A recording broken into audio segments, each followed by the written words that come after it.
क्या पुणे के केतन अग्रवाल मर्डर मामले में सिया ने प्लान सी भी तैयार कर रखा था? क्या चेतन और सिया ने मिलकर के जो सीसीटीवी फुटेज सामने आया है, क्या उसमें तीसरे प्लान की भी चर्चा हुई थी?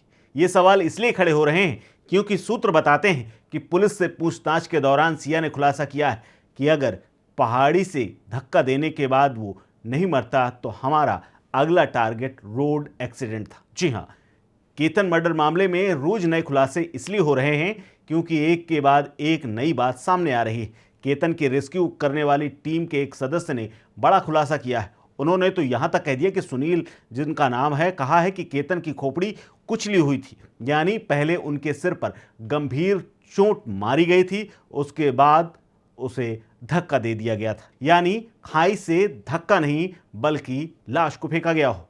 दरअसल इस पूरे मामले को लेकर के कहा गया है कि कई जगह केतन के शरीर में चोटें थी, हाथ पैरों में भी निशान थे। खुलासा करने वाले ने कहा है कि कई लोग चिल्ला रहे थे, चीख रहे थे, रो रहे थे, लेकिन सिया गोयल शांत खड़ी थी। गायकवाड़ बताते हैं कि शव को जंगल के रास्ते लाया गया और 18 जून की सुबह करीब 10:30 बजे घटना की जानकारी हुई।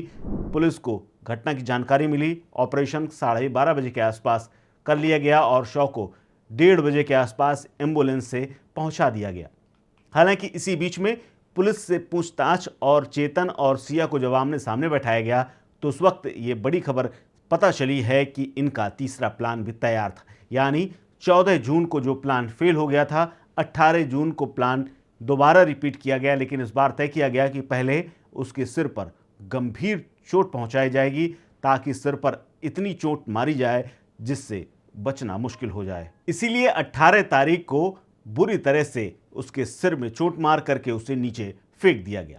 हालांकि अगर यहां पर भी केतन किसी तरह बच जाता तो उसके बाद रोड एक्सीडेंट का ऑप्शन खुला हुआ था। हालांकि इसी बीच में पुलिस ने सिया के भाई साहिल गोयल से भी पूछताछ की। करीब 10 घंटे तक पूछताछ के बाद साहिल चेतन को जानता था। ये बात भी कबूल कर ली गई है कि दोनों साथ में एक ही टीम में क्रिकेट खेलते थे और इसी दौरान एक मैच के दौरान चेतन और सिया की पहली मुलाकात हुई थी। उसके बाद दोनों दोस्त बन गए और बातचीत करते करते इतना खौफनाक प्लान बना डाला। पुलिस के मुताबिक बाद में पिछले साल एक कॉमन दोस्त की पार्टी में भी दोनों मिले थे। इसके बाद दोनों करीब आते रहे। सूत्र बताते हैं कि दोनों के बीच में कॉल रिकॉर्ड से पता चला है कि जनवरी से अब तक यानी जून के महीने तक 2000 से ज़्यादा बात हो चुकी है और 250 घंटे के आसपास ये लोग बात कर चुके हैं। केतन अग्रवाल हत्याकांड में अब जांच के साथ साथ दोनों परिवार भी आमने सामने आ गए हैं। एक तरफ केतन के पिता सिया और उसके परिवार पर कई गंभीर आरोप लगा रहे हैं तो दूसरी तरफ सिया की मां अपनी बेटी का बचाव करते हुए कह रही हैं कि उसे गलत तरीके से बदनाम किया जा रहा है। ऐसे में इस हाई प्रोफाइल केस में नया मोड़ भी आ रहा है।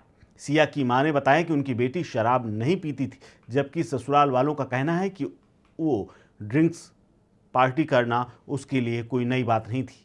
पुलिस की जांच तेज तो हो चुकी है। सिया और चेतन जेल जा चुके हैं। घटना स्थल पर ले जाकर के पूछताछ और दोबारा इस पूरे घटनाक्रम को समझने की कोशिश भी की जा चुकी है। वहीं दोनों परिवारों के बयान के बीच में ये सवाल और गहरा गया है कि आखिर सच क्या है और जांच में आने वाले समय में क्या क्या खुलासे हो सकते हैं। इसको देखने के लिए आप बने रहिए स्टेट मिरर के साथ। फिलहाल इस खबर को लेकर के इतना ही। इस खबर को लेकर के आप क्या सोचते हैं, शेयर कीजिए अपनी राय, अपना ओपिनियन हमारे साथ। आप देख रहे हैं स्टेट मिरर।